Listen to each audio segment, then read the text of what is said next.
Bom dia, igreja. Graça e paz do Senhor Jesus, amém? Glória a Deus, louvado seja Deus. Nós podemos sentir a presença de Deus nesse lugar. Nós estamos num ambiente onde o Espírito Santo tem se manifestado de uma forma muito especial no nosso meio. Eu quero convidar você a ficar de pé só mais um pouquinho para fazermos a leitura dessa palavra. Nós estamos dando continuidade na série de Gálatas. Hoje nós iremos ler do verso 13 até o 24. O livro de Gálatas e Romanos é um livro que nos norteia de uma forma muito especial na palavra. E essa série de Gálatas em especial, ela vai enriquecer muito nossas vidas. E se você abrir o seu coração para essa série, para ouvir as mensagens, você vai ver que algo muito especial da parte de Deus vai acontecer aí dentro de você. Livro de Gálatas, capítulo 1, verso 13, diz assim: porque já ouviste qual foi antigamente a minha conduta no judaísmo, como sobremaneira perseguia a igreja de Deus e a assolava. E na minha nação excedia em judaísmo a muitos da minha idade, sendo extremamente zeloso das tradições de meus pais. Mas quando aprouve a Deus, que desde o ventre da minha mãe me separou e me chamou pela sua graça, revelar seu Filho em mim, para que o pregasse entre os gentios, imediatamente não consultei a carne e nem o sangue, nem o tornei a Jerusalém a ter com o que já antes de mim eram apóstolos, mas parti para a Arábia e voltei outra vez a Damasco. Depois, passados 3 anos, fui a Jerusalém para ver a Pedro, e fiquei com ele 15 dias. E não vi a nenhum outro dos apóstolos, senão a Tiago, irmão do Senhor. Ora, acerca do que vos escrevo, eis que diante de Deus testifico que não minto. Depois fui para as partes da Síria e da Sicília, e não era conhecido de vista das igrejas da Judéia, que estavam em Cristo, mas somente tinham ouvido dizer que aquele que já vos perseguiu anuncia agora a fé que antes destruía, e glorificavam a Deus a respeito de mim. Querido Deus e soberano Pai, nós te damos graça pela tua palavra, pela tua bondade, pela tua misericórdia, e sabemos que estás aqui nesse lugar, que a tua presença, Deus, está conosco nesta manhã. Pedimos que o Senhor fale ao nosso coração hoje, para que possamos ouvir, entender e compreender tudo aquilo que o Senhor tem para nós, onde as minhas palavras humanas não conseguirem chegar, que o teu Espírito Santo leve a cada coração a mensagem que o Senhor tem para a tua igreja. Assim eu oro, nós oramos, em nome de Jesus, amém. Os irmãos podem se assentar.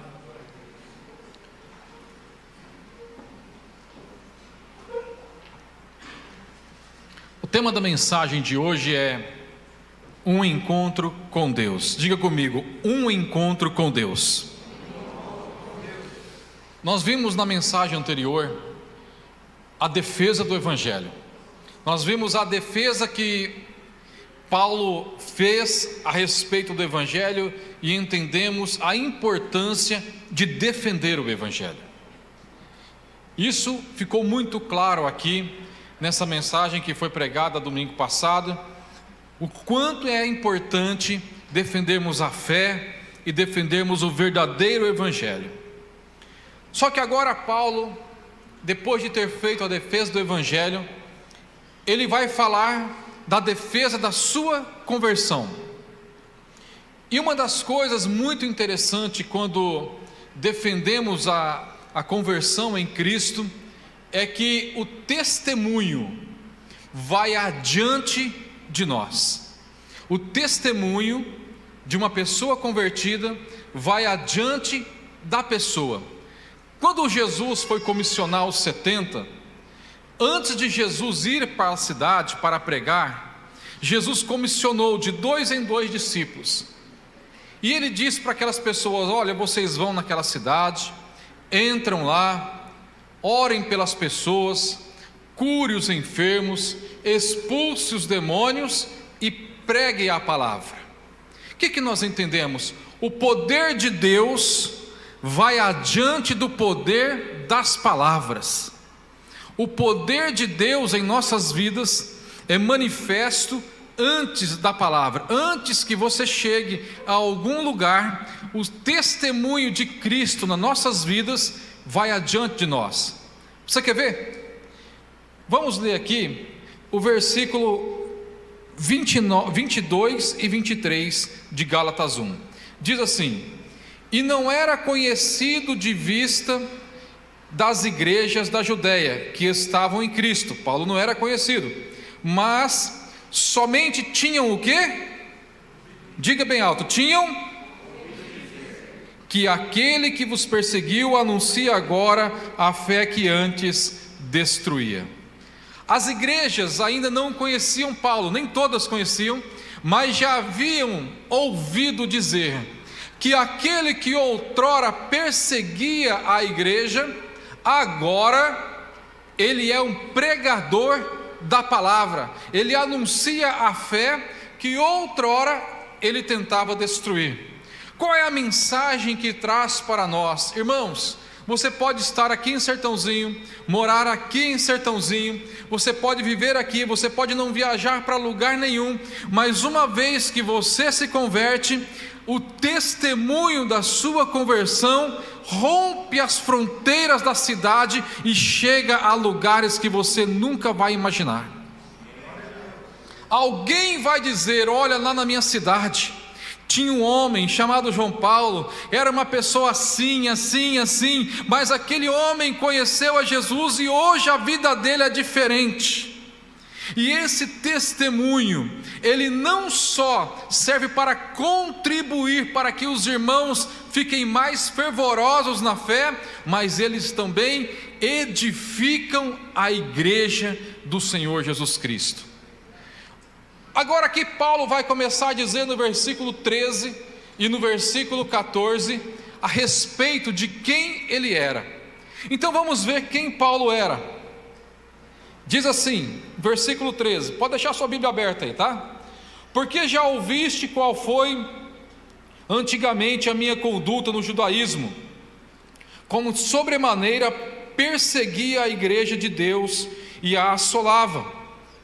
Agora, não é novidade para nós que conhecemos a palavra de Deus, a história de Paulo. Sabemos que Paulo era um perseguidor da igreja, que ele perseguia a igreja, que ele assolava a igreja, isso nós já sabemos. Mas se tem uma coisa, irmãos, que Paulo fazia, era no versículo 14, coloca o 14 ali, diz assim, ó: na minha nação excedia em judaísmo muitos da minha idade, sendo extremamente zeloso das tradições de meus pais. Por que Paulo perseguia os cristãos? Ele não perseguia os cristãos porque ele era uma pessoa extremamente ruim, porque ele era um homem maldoso. Não. Paulo era extremamente zeloso, mas ele zelava por aquilo que ele havia aprendido. Paulo zelava pelas convicções que ele tinha no coração.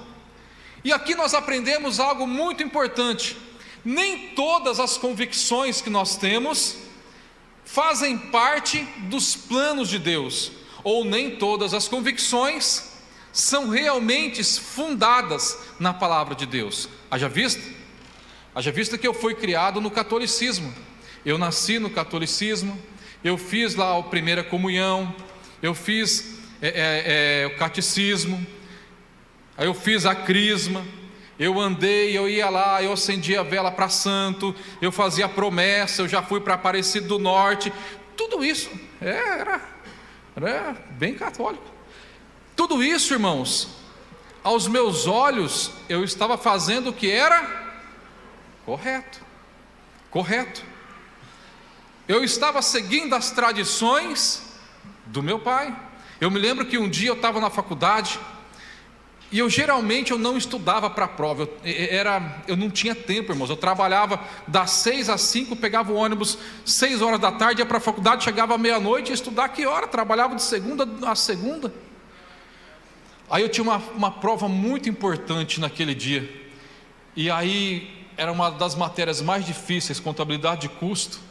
Eu me lembro de eu fui sair aquele dia para fazer a prova. Eu tinha no meu quarto um oratório. Era um oratório de vidro assim, ficava alguns santos lá dentro.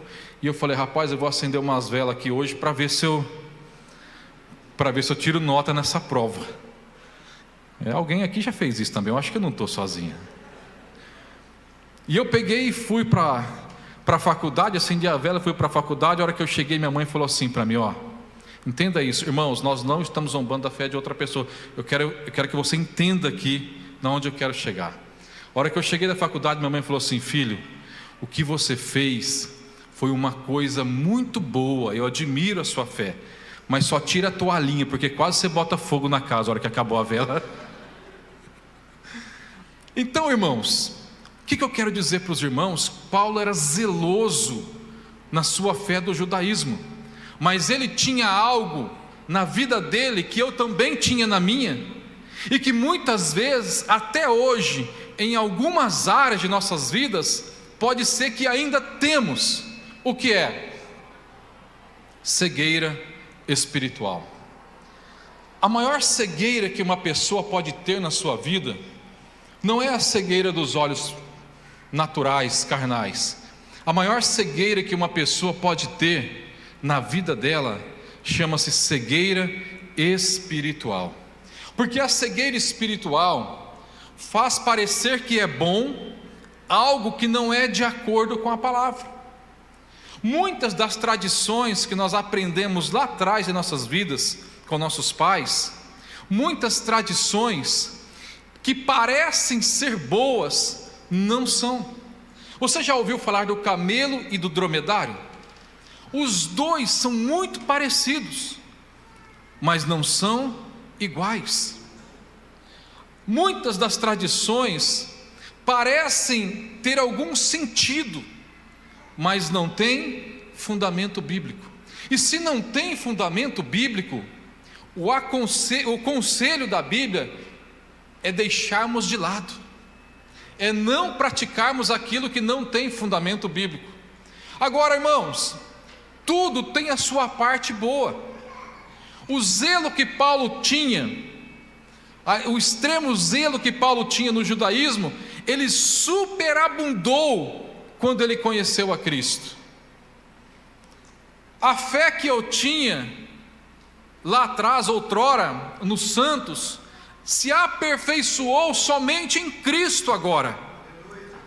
Então, irmãos, de repente, você tem lá na sua casa um filho, e esse filho parece ter uma opinião forte, e às vezes ele dá trabalho para você, e você fala: nossa, esse menino tem essa convicção assim, e aí o que ele fala, ele é teimoso. Irmãos, fica tranquilo, só precisa ele se converter, porque toda essa energia vai ser transformada para pregar o evangelho depois. Ah, mas essa criança fica gritando aqui em casa e fica dando uns berros, está só treinando a garganta. A hora que ele começar a louvar, você vai ver o fogo descer. Então nós não podemos endemoniar tudo o que acontece, irmãos. Nós vamos ver aqui hoje é que tudo muda, tudo muda quando nossos olhos são abertos. Todas as coisas vão mudar quando olharmos para Cristo e entender quem Ele é. Paulo era esse homem, perseguidor, corria atrás das pessoas, matava as pessoas, os cristãos. Ele era uma pessoa temida pelos cristãos. Por quê? Por causa da cegueira espiritual. Agora, como que Deus é bom? Como que a bondade de Deus excede todo o entendimento humano?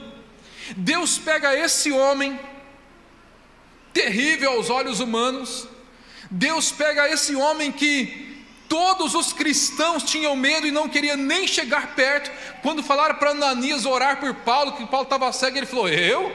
Vou nada, vou orar por Paulo não. Agora Deus pega esse homem e faz, sabe o que é com ele? Adota ele como filho. E não somente adota como filho, coloca ele como apóstolo e pregador da palavra. Deus pega eu, um idólatra. Deus pega eu, um homem que falava palavrão, e converte o coração. Deus pegou você que não era nada santo, e colocou você na onde? No lugar de santidade. Deus fez o que conosco, irmãos? Nos tornou membro da sua família. Olha que privilégio. Olha que privilégio, Deus nos tornou membro da sua família. Agora Paulo, sendo esse homem terrível, ele precisava o quê? Ter um encontro com Deus. Ele precisava ter os seus olhos abertos por Deus. Irmãos, acredite no que eu vou te falar. A conversão, quando nós aceitamos Jesus Cristo, quando recebemos Jesus Cristo em nossas vidas, naquele momento que nós recebemos Jesus e que nós cremos em Jesus, nós já fomos salvos. Amém? Você crê? Você crê? Foi pregado aqui várias vezes, inclusive domingo passado. A conversão, você creu em Jesus, recebeu Jesus no seu coração como seu Senhor e Salvador, você já é salvo. Glória a Deus por isso. Agora, a partir desse momento, os seus olhos começam a se abrir. Cantamos um hino agora aqui.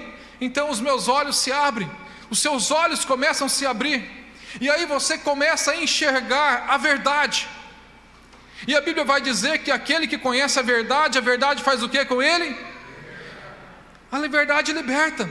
Mas aqui há um processo, aqui há um processo de santificação. A Bíblia vai dizer que sem esse processo de santificação, ninguém verá Deus. Seguir a paz e a santidade, sem a qual ninguém.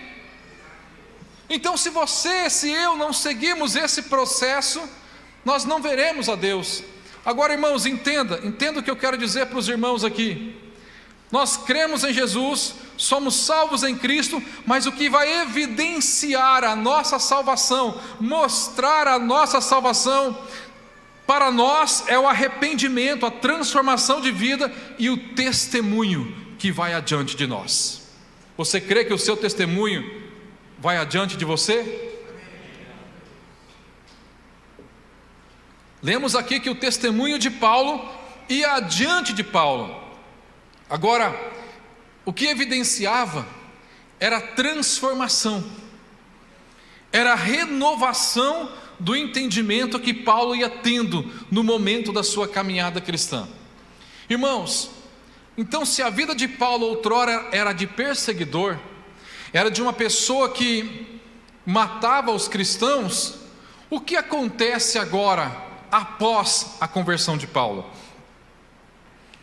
Esse texto aqui de Gálatas, nós podemos acompanhar também, não vai dar tempo de ler, em Coríntios 9, 1 Coríntios 9, a conversão de Paulo.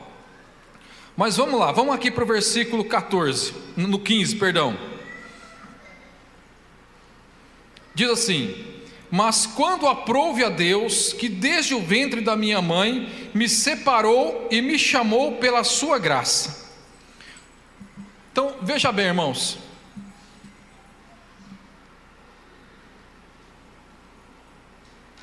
Deus chama Paulo. A Bíblia vai dizer assim, que ele me chamou, me separou e me chamou. Nós vemos a soberania de Deus, a ação de Deus sobre duas coisas na vida de Paulo. A primeira, a salvação. Ele me separou para ser salvo. Mas como? No chamado que ele tinha para a minha vida. E ele chamou pela graça, para vocacionar a Paulo. Então Deus fez um chamado e deu para Paulo uma vocação. Você é salvo em Cristo Jesus, e você foi também vocacionado por Deus para fazer a obra dele. Qual foi a vocação de Paulo? A vocação de Paulo foi para que ele pregasse a palavra para os gentios. Nós vamos ler isso no decorrer do texto, que Paulo foi vocacionado, foi chamado por Deus para a salvação e vocacionado por Deus para pregar a palavra aos gentios. Também Deus, irmãos, nos chamou e nos enviou dentro da nossa vocação. O que você faz? Na onde você trabalha? Lá você tem uma vocação. Uns são chamados para médicos, outros dentro de cada profissão que tem, mas dentro da sua vocação, dentro daquilo que Deus chamou você, você vai pregar a palavra lá. Você vai anunciar o reino de Deus lá.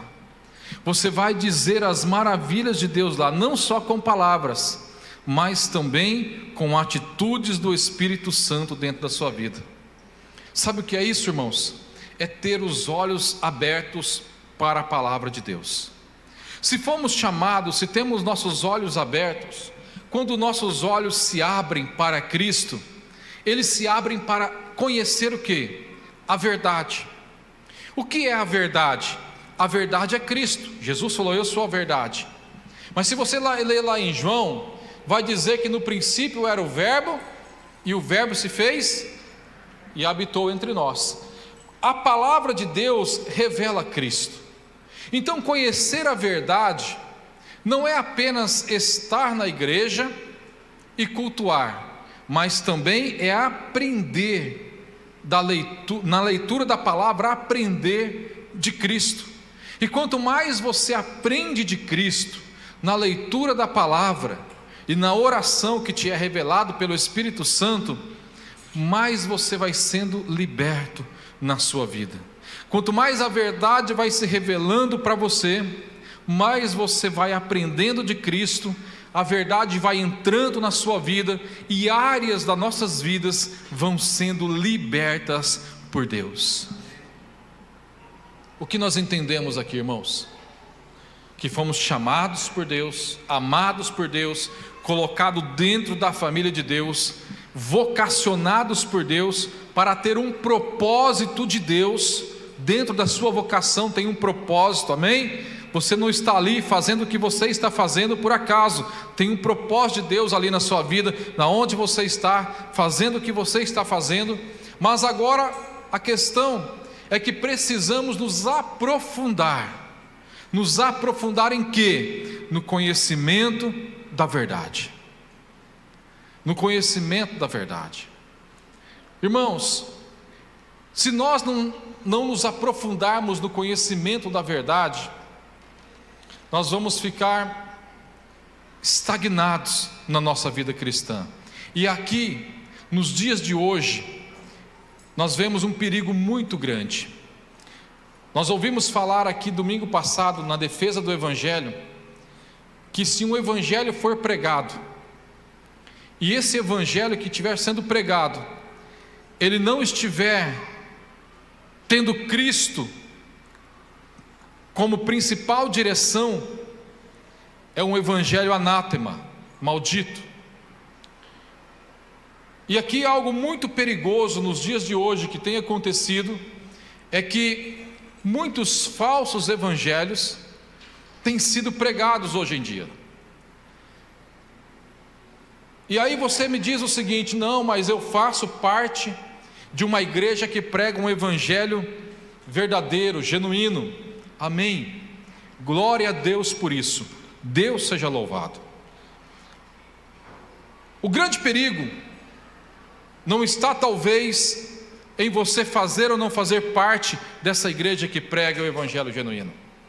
O grande perigo que assola pode ser que esteja aí junto com você, o seu celular. Pode ser que aí no seu celular, nas melhores das intenções, como Paulo estava fazendo lá atrás, perseguindo os cristãos, nas melhores das intenções, talvez você esteja ouvindo alguém que esteja pregando um dromedário ao invés de camelo. Vou traduzir. Talvez você esteja ouvindo ou seguindo alguém que esteja pregando um falso evangelho, que massageia o seu ego, que traz conforto para você, mas que não é um evangelho verdadeiro. E aí é que mora o perigo, porque é muito fácil gostarmos daquilo que massageia o nosso ego. Vou te dar um exemplo. Ontem eu entrei no quarto, anteontem, minha esposa não estava bem, ela não foi trabalhar, aí eu vim no meio do dia ver como é que ela estava. A hora que eu entrei no quarto, ela estava deitada ouvindo uma mensagem. Eu ouvi a mensagem em 5 minutos, e eu falei para ela: não tem fundamento. Ela me olhou e falou assim: mas você não pegou o contexto todo da mensagem. Eu falei: eu ouvi um versículo que essa moça distorceu de uma forma terrível. O que ela falou era bom, era até gostoso de ouvir, era até agradável de ouvir, mas não era o correto. O que eu quero dizer para os irmãos aqui? Que quando nossos olhos se abrem, quando você vai conhecendo a verdade, você não come qualquer alimento. O crente espiritual, ele discerne bem todas as coisas, e de ninguém é discernido.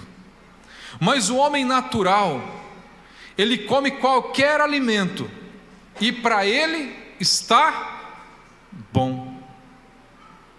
Irmãos, eu não estou dizendo que era o caso da minha esposa, era a primeira mensagem que ela estava ouvindo. Eu até perguntei: você acompanha essa pessoa? Ela: não, a primeira mensagem que eu estou ouvindo. Eu falei: então acho que não convém ouvir mais.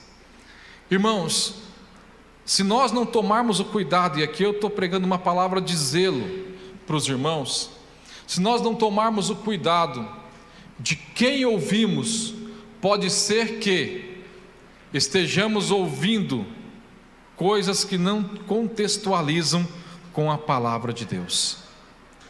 Se você ficar na dúvida, não siga, não ouça. Se você não tiver o entendimento necessário para aquilo que você está ouvindo, ligue para alguém, ligue para um líder, ligue para um pastor, ligue para alguém e pergunte: olha, eu estou ouvindo mensagens assim, está de acordo com a palavra? E também procure conhecer. E por que eu deixo aqui esse parênteses na mensagem? Para que você possa entender, para que você seja uma ovelha saudável, para que você tenha vida de verdade com Deus. Vamos lá, irmãos. O versículo 16 diz assim: revelar seu filho em mim, para que o pregasse entre os gentios. Imediatamente não consultei carne ou sangue. Deixa eu correr aqui, que aquele relógio ali não é convertido. Duas coisas acontecem aqui. Deus revelou o seu filho em mim, disse Paulo. Então, Deus revelou o seu filho Jesus Cristo também a nós, amém? Mas só que Ele não só revelou o filho dele em nós, mas Ele revelou a nós e em nós. Nós ouvimos falar de Cristo, porque Ele foi revelado para nós através da sua palavra e através da pregação que alguém nos anunciou. Então ouvimos falar de Cristo, e agora que ouvimos falar de Cristo, o recebemos como Senhor e Salvador, fomos libertos, os nossos olhos foram abertos. Agora, nesse momento, Ele é revelado em nós, através de nós, para outras pessoas.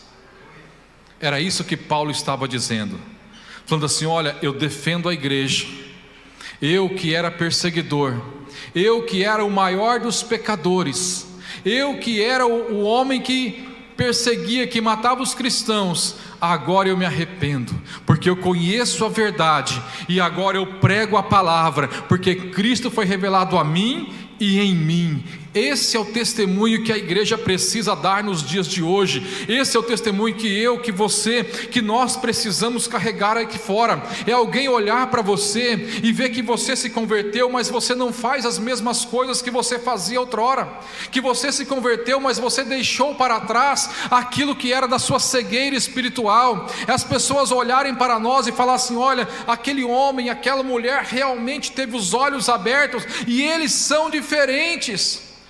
Ele teve o Cristo revelado. Irmãos, a cruz te alcançou, a cruz alcançou as nossas vidas, e se a cruz alcançou as nossas vidas, tudo muda,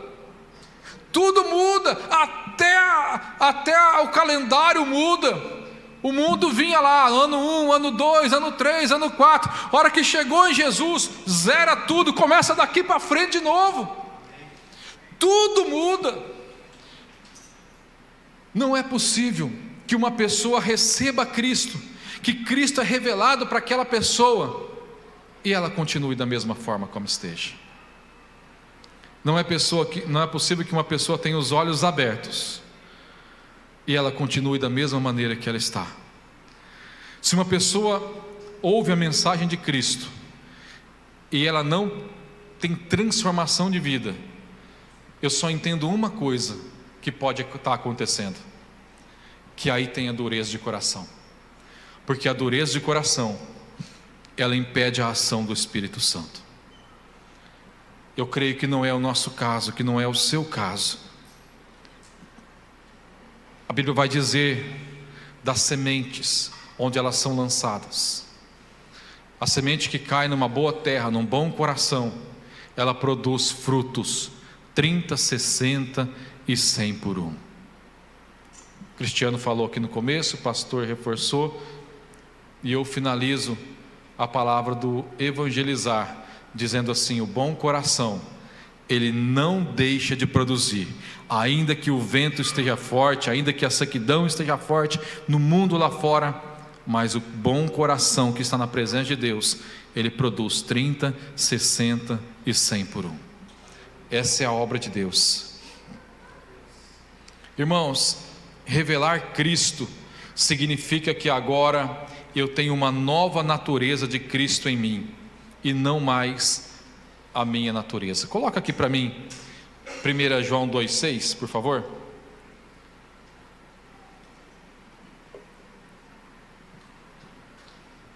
Aquele que diz que está nele também deve andar como ele andou. Antes, quando Paulo não entendia, ele andava da maneira que ele achava certo. Antes, quando eu não entendia, eu andava da maneira que eu achava certo. Quando nós não entendemos, nós seguimos as tradições humanas, os costumes humanos, e achamos que estamos certos. Mas quando passamos a entender o Evangelho, a natureza, os pensamentos humanos, eles dão lugar à natureza de Cristo e os pensamentos de Deus. Amém? Glória a Deus. Revelar Cristo em nós é estar ligado à videira verdadeira, é deixar ser alimentado, é você deixar a sua vida ser alimentada por Deus. Se você está em Cristo, você é um ramo da videira, e você é alimentado pela videira, alimentado por Cristo. Você tem prazer em conhecer a Cristo, em pegar da seiva de Cristo, em crescer, em produzir, em frutificar, em ser vida. Irmãos, se você tem uma árvore e ela tem um galho seco, você faz o que com aquele galho? Corta. Mas se aquele galho está bonito, você faz o que? Você poda ele para que ele fique mais bonito e produza mais. Lá no sítio nós temos uma máquina de podar laranja. Ela passa assim, ó, ela vai podando, deixa o pomar quadradinho, deixa o pomar, poda por cima, poda na lateral, e aí a hora que poda vem aqueles brotos novos e vem cheio de flor. Na vida do crente é assim. Irmãos, nós não somos perfeitos, e de vez em quando vem a palavra e Poda. Filho, aqui você está cego, mas eu vou podar esse raminho onde você está cego, para que nasça a vida aqui, Deus faz assim conosco, e o crente tem que ter o coração aberto para ser lapidado, para ser podado por Deus, deixar Deus trabalhar na vida dele. Revelar Cristo em nós é sabermos que somos mais do que vencedores em Cristo Jesus. Coloca aqui Romanos 8, 37 e 39. Tem gente que fica, irmãos, falando assim: ai, coitado de mim, ai, porque eu não sou nada. Irmãos, olha lá, mas em todas as coisas somos mais do que vencedores por aquele que nos amou. Não te isenta de luta, não te isenta de problema, não te isenta de dificuldade, mas te dá uma certeza: eu sei naquele que eu tenho crido. A minha esperança está no meu Redentor. O meu Redentor vive. O meu Redentor é o meu Deus. O meu Deus não dorme. O meu Deus trabalha de dia, trabalha de noite. O meu Deus é aquele que me dá vitória em todas as coisas. Irmãos, você é filho do rei. Não se faz de coitadinho nem de judiação, não. Coitadinho e judiação é dois demônios. Saiba que você é filho do rei, filho do Deus Altíssimo, amém? Deixar Cristo ser revelado em nós é ter a certeza que o maligno não te toca. 1 João 5,18, põe lá. Aleluia, estou finalizando, irmão, nosso horário já está indo.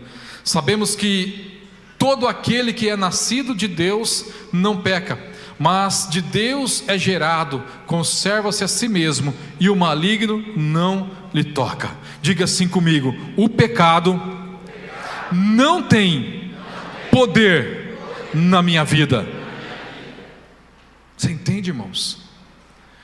Mas eu sou pecador. Irmãos, nós somos pecadores, mas o pecado é acidental na vida do cristão. Ele não tem poder de domínio sobre você. Se o pecado tem dominado sobre alguma área da sua vida, você vai dizer hoje: Deus, abra os meus olhos, porque o Senhor é soberano em todas as áreas da minha vida. E você não vai ser mais dominado pelo pecado. Pode acontecer que algum acidente aconteça no seu percurso cristão e você peque, mas você tem um Deus fiel e justo para te perdoar. Mas você não vai ser mais escravo do pecado, porque o nosso Deus, Ele é soberano em todas as áreas das nossas vidas. Para finalizar, ter Cristo revelado em nós é estar consciente que aquele que está em Cristo não morre. João 11,15, põe aí, 11,25. Aquele que é de Deus, irmãos, olha lá, disse-lhe Jesus: eu sou a ressurreição e a vida. Quem crê em mim, ainda que esteja morto, o quê? Aqui é uma passagem. Aqui é um momento que estamos aqui, mas a nossa casa celestial, cadê o louvor? Já pode vir. A nossa casa celestial, ela não é aqui. A sua morada, a minha morada, ela não é aqui. Nós temos uma viva esperança. Sabe por que ceiamos aqui hoje, irmãos? Porque estamos dizendo que o nosso Mestre está aqui ceando conosco, e logo, logo estaremos com Ele em casa. Logo, logo estaremos com Ele em casa. Ainda que os montes se abalem, se coloca de pé. Ainda que os montes se abalem, ainda que o mundo se abale, ainda que muitas coisas possam acontecer, você pode ter certeza que o seu lugar está preparado por Deus. Há um lugar para nós em Cristo Jesus. Há um lugar preparado na Nova Jerusalém. Há esperança em Cristo Jesus. Não sei como você entrou aqui nessa noite, mas diga para o Senhor: Senhor, nesta manhã, abra os meus olhos para que eu te veja em todas as áreas da minha vida. Abra os meus olhos, Senhor, para que eu te encontre nas áreas que eu tenho precisado, nas minhas dúvidas, nas minhas incredulidades, nas minhas emoções, no meu casamento. Abra os meus olhos, Senhor, para que eu possa ver o Senhor na minha vida. Aleluia. Encubra a sua cabeça, feche os seus olhos, querido Deus e soberano Pai. Nesta manhã nós oramos, ó Deus, a favor de cada irmão, de cada irmã que está aqui nesse lugar. Sabemos, ó Pai querido e santo, que a Tua presença é real no nosso meio. Sabemos, ó Pai querido e santo, que o Senhor se faz o a tua presença, o teu mover aqui nesse lugar. E nós te pedimos, ó Deus, na onde há alguém aqui nesta noite, Senhor, nesta manhã, precisando que os seus olhos sejam abertos, ó Deus, na área que essa pessoa está precisando, na onde tem dúvida, na onde tem incredulidade, na onde essa pessoa, meu Deus, tem sido dominada por alguma situação, mostra-te, Senhor, na vida dessa pessoa. Faça a tua obra hoje, abra os olhos, Senhor, porque quando o Senhor revela a verdade, toda sofisma, toda mentira de Satanás é derrotada. Em nome de Jesus nós oramos, ó Deus. Aleluia. Louve ao Senhor.